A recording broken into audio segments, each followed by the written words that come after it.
Halo teman-teman, gimana kabarnya? Sehat kan? Aduh, pasti sehat lah. Walaupun di luar sana virus, tetapi kita tetap di rumah, pasti dilindungi Tuhan. Oke? Amin? Luar biasa. Oke, kembali lagi bersama kakak. Dan kali ini kakak akan memberitakan firman Tuhan kembali. Dan hari ini adalah hari yang spesial gitu loh. Karena apa? Kita akan membicarakan tentang kasih. Tapi sebelum itu, kita berdoa dulu ya. Ambil sikap berdoa yuk. Yuk semuanya kita tutup mata. Kita ambil sikap kita berdoa. Jangan ada yang main-main ya. Walaupun di rumah tetap kita berdoa. Oke? Ikutin kakak berdoa.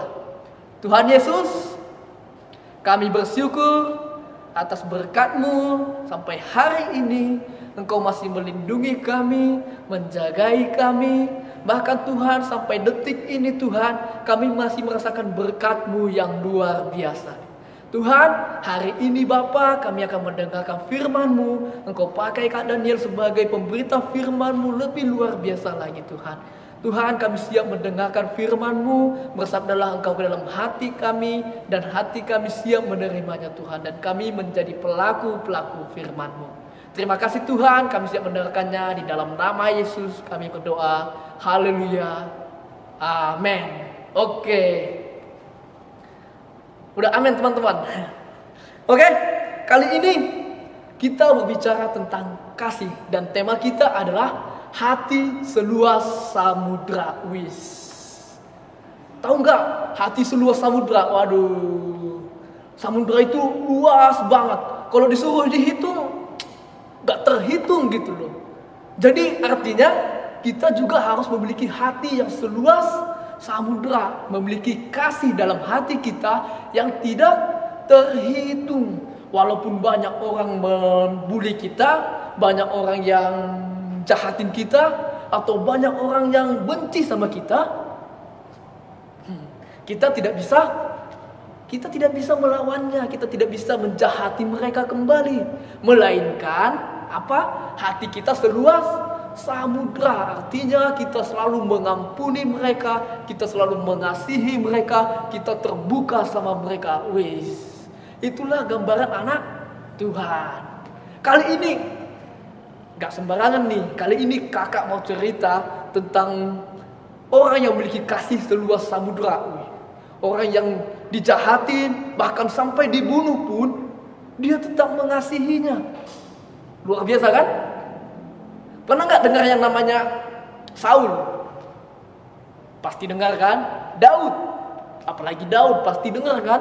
Nah, kakak mau cerita tentang Saul dan Daud. Wis, mereka adalah orang-orang yang diurapi Tuhan. Luar biasa kan? Saul itu siapa? Saul adalah raja pertama orang Israel yang diurapi oleh Samuel. Dan Daud, siapa Daud? Wah, waktu Saul ada, Daud itu sebagai pahlawan. Waktu melawan siapa? Melawan Goliat. Tahu kan cerita Daud melawan Goliat? Waktu Daud melawan Goliat, waktu Goliat sudah kalah, tahu nggak? Setelah itu ceritanya nih. Setelah itu Daud dan Saul itu pulang sama-sama. Waktu mereka pulang sama-sama, orang Israel menyambut mereka dong. Kenapa? Karena mereka menang gitu loh. Mereka menang, orang Israel sorak-sorak, wes kita menang. Saul berhasil mengalahkan beribu-ribu orang, tetapi Daud berhasil mengalahkan berlaksa-laksa orang. Saat itu Saul mendengarkan itu, kok bisa nih Daud dibilang berlaksa-laksa orang dia kalahkan, kok aku dibilang beribu-ribu? Wah, gak betul ini. Bisa-bisa nanti Daud itu bakalan jadi raja. Gak betul ini gitu. Tahu nggak berlaksa-laksa itu apa artinya? Kalau kami pelajarin, kakak pelajarin yang pernah kakak pelajarin, satu laksa itu sama dengan 10.000. Jadi kalau berlaksa-laksa berpuluh-puluh ribu. Sedangkan sedangkan Saul hanya mengalahkan beribu-ribu. Dan itu yang membuat Saul, waduh, nggak betul lagi ini. Dia iri kepada Daud. Nanti aku gimana gitu? Akhirnya roh jahat itu, ada roh jahat masuk ke dalam diri Saul. Dan saat itu Saul berpikir untuk membunuh Daud. Karena irinya Saul berpikir membunuh Daud. Kemana Daud pergi? Dia terus kejar-kejar ingin membunuh. Pada suatu saat nih, Daud lari daripada orang Israel. Dia lari. Bersama dengan ada kawan-kawanannya, prajuritnya, dia lari. Dan Saul kejar-kejar. Saul kejar-kejar gitu kan. Dan akhirnya Daud sembunyi di dalam suatu gua. Saul nggak tahu kalau Daud di situ. Akhirnya Saul masuk juga ke dalam gua itu. Daud tahu, wah Saul ada di sini. Tetapi dia tetap sembunyi. Dan suatu saat datang prajurit Daud, dia bilang gini, Tuanku Daud, gimana? Saul sudah ada di depan mata kita. Apakah kita tidak membunuhnya? Tetapi pada waktu itu Daud tidak ingin membunuh Saul. Malahan Daud bilang apa? Jangan kita pegang orang yang diurapi Tuhan.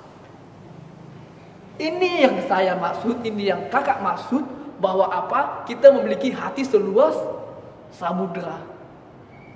Jadi disinilah Daud tetap mengampuni Saul. Walaupun beberapa kali Saul ingin membunuh Daud, tetapi Daud tetap mengampuni. Bahwa apa? Karena Daud tahu bahwa Saul itu orang yang diurapi Tuhan. Jadi teman-teman, kakak ini menunjukkan satu video nih.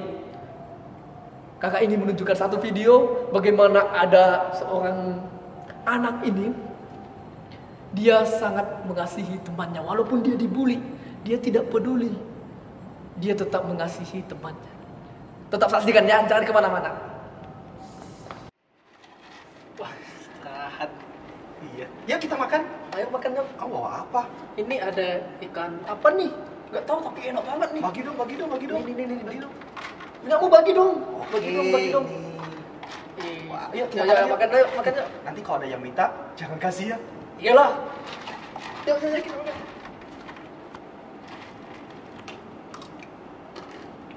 Enak. Ada yang datang nih. Aduh, lapar nih. Lapar banget nih. Guys, mau makanan nggak? Bagi dong makanannya. Enggak bawa. Lapar banget nih, nggak tahan lagi nih. Lapar banget nih. Aku sih punya, tapi nggak mau ah. Enak Bagi banget dong. nih. Dikit aja. Iya, enggak. Ini aku kasih nih, tapi ambil di sini nih. Tapi kasihan juga ya. Aku bagi deh. Aku mau bagi. Masa sih? Buka mulutnya. Tapi bohong. Masa nggak bagi? Tiga Nggak kali makan kalian aja. Masa nggak dibagi Ah, sih? nggak selera nih makan. Sana. Nggak apa-apa. Sana. Makanya bawa makanan sana. Ya makan lagi yuk. Yuk kita makan lagi.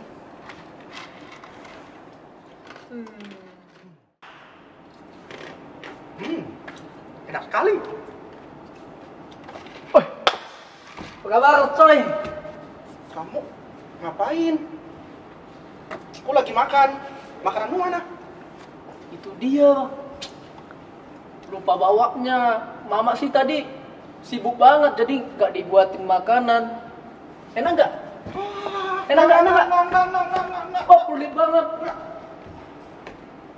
Ternyata begini ya yang kulakuin sama temanku yang kemarin. Aku menyesal buat seperti itu.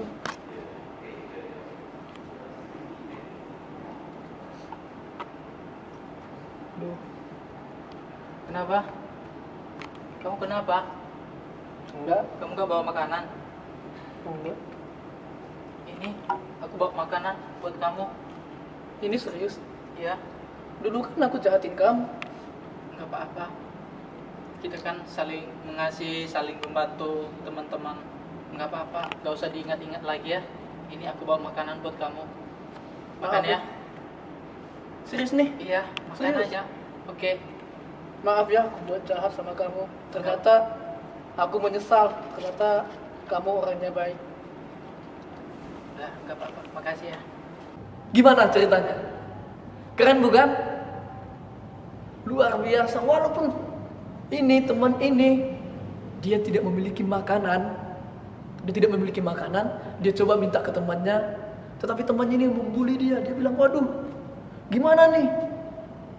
Kok kamu nggak bawa makanan? Seharusnya bawa makanan dong. Nggak bisa. Ini punya saya. Walaupun dia dibilang gitu, walaupun anak ini sebenarnya sakit hati, Walaupun dia sebenarnya sedih gitu loh. Tetapi waktu temannya ini dalam kesusahan, waktu temannya ini sama seperti dia, tidak membawa apa yang seharusnya dibawa, tidak membawa bekal juga. Akhirnya apa? Anak ini tetap mengasihi temannya tadi. Dia memberikan dengan kerelaan hatinya. Walaupun dia sudah menjahatinya, tetapi dia tetap memberikan dengan kerelaan hatinya, dengan tulus hati. Hatinya terbuka untuk orang lain. Luar biasa bukan? Jadi hari ini teman-teman, hari ini, gak kapan lagi, besok bukan. Dulu bukan, sekarang, detik ini juga teman-teman yang melihat ini, detik ini juga. Oke adik-adikku, bukalah hatimu, berikan hatimu seluas samudra. Tahu? Kasihkan, berikan kasihmu ke semua orang tanpa terkecuali. Walaupun dia orang penjahat sekalipun, kamu tetap harus mengasihi dia. Oke? Oke? Detik ini juga kamu harus melakukannya. Orang yang membencimu, kamu harus mengampuni. Orang yang selalu membuli kamu, atau orang yang sering mengganggu kamu, atau siapapun yang telah menyakiti hati kamu, ingat, kita harus memiliki kasih kepada mereka. Jadi detik ini kamu harus lupain semua kesalahan orang kepada orang lain. Kamu harus melupakan kesalahan orang lain kepada kamu. Dan kamu harus membukakan hati kamu untuk memaafkan orang lain. Itulah arti kasih yang sesungguhnya. Oke? Jadi teman-teman, sampai disinilah firman Tuhan yang kakak sampaikan. Kakak tidak ingin lagi mendengar bahwa ada orang yang benci kepada orang tuanya, ada orang yang benci kepada temannya, bahkan ada orang yang benci kepada siapapun itu. Kakak ingin gak dengar itu lagi. Mereka kakak dengar, wah, sekolah minggu Taman Cibodas, wih, luar biasa, saling mengasihi, saling membantu. Itu yang pengen kakak dengar, oke? Luar biasa. Jadi sampai di sini kakak memberitakan firman Tuhan. Mari kita bersatu di dalam doa. Yuk, tutup matanya, yuk. Yuk, udah, kita tutup mata kita ya. Kita berdoa. Tuhan Yesus, terima kasih Tuhan. Kami telah mendengarkan firman-Mu Tuhan. Tuhan, Engkau berikan kepada kami kasih yang begitu luas seperti seluas samudra Bapa. Engkau berikan kepada kami kasih yang luar biasa Tuhan. Ajari kami mengampuni orang lain. Ajari kami Tuhan untuk bisa memberikan hati kami memaafkan orang lain Bapa. Kami tahu Tuhan kasih-Mu luar biasa kepada kami Tuhan. Dan pada hari ini Tuhan, kami mau Tuhan memancarkan kasih-Mu dalam diri kami. Dan kami mengasihi semuanya orang yang ada di sekitar kami Tuhan. Tidak terkecuali Bapa, bahkan orang yang menyakiti kami sekalipun Tuhan, kami mengampuni mereka Tuhan. Terima kasih Tuhan, terima kasih Yesus. Kami tahu Tuhan, di saat kami mengasihi orang lain juga akan mengasihi kami Tuhan. Jadikan kami anak-anak-Mu yang taat akan firman-Mu Tuhan. Kami tahu Bapa, saat kami mempraktikkan firman ini Tuhan, kasih-Mu luar biasa terjadi memenuhi orang-orang di sekeliling kami Tuhan. Terima kasih Tuhan, saat ini Tuhan, apapun nanti aktivitas yang kami lakukan, Engkau jamah kami, Engkau berkati kami. Kiranya Tuhan setiap hidup kami, langkah kami serahkan ke dalam tangan-Mu. Engkau yang bekerja dalam hidup kami Tuhan. Dan kami tahu Tuhan, kuasa-Mu terjadi atas hidup kami. Terima kasih Bapa, hanya ini doa kami serahkan seluruhnya dalam satu minggu ini ke dalam tangan-Mu Bapa. Sehingga kami dapat berkumpul kembali Tuhan, memuji memuliakan nama-Mu Tuhan. Terima kasih Tuhan, kami serahkan hidup kami di dalam nama Yesus kami berdoa. Haleluya. Amin.